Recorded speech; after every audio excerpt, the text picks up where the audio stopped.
Hi, my name is Zach. I'm going to be giving you a summary of what I read from the brief Thompson pages 72 through 87.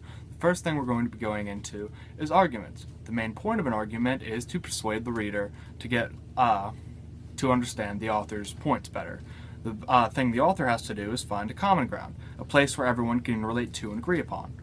Okay, this makes it easier for the reader to understand what the author is trying to convey. And basically, the author can say just about anything as long as the reader trusts them, and through this common ground where they both can agree on something, this is where the reader can gain that trust from the author. A successful argument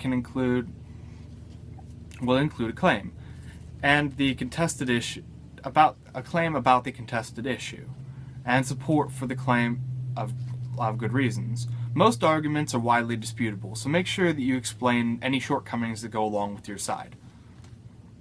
Good topics tend to have contested issues that you could argue either side for. Something you like or something of reasonable size. Just make sure that it's nothing too large scale or nothing too small. Okay, the thesis of an argument contains the claim and the topic. Another aspect is knowing the other side's opinions and beliefs, and then using your own to kind of solve any problems that they have with your side. In a way, creating more common ground.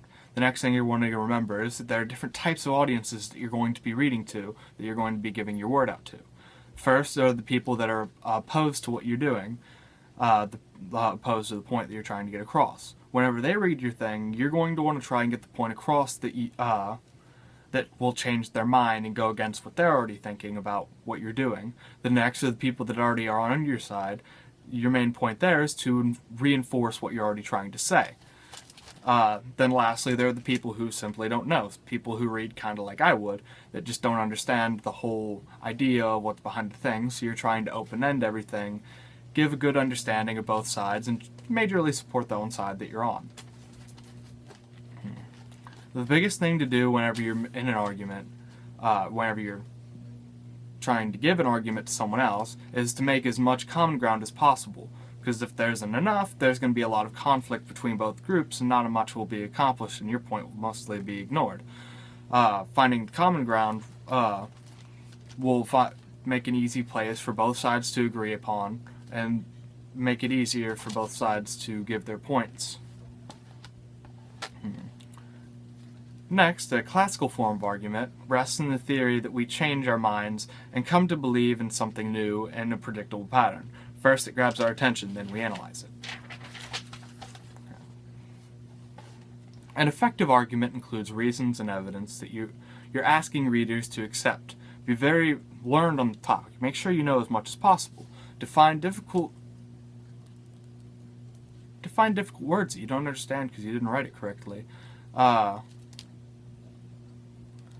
Difficult something and processes, so the reader can get it better and organize it wisely. Distinguish facts from opinions.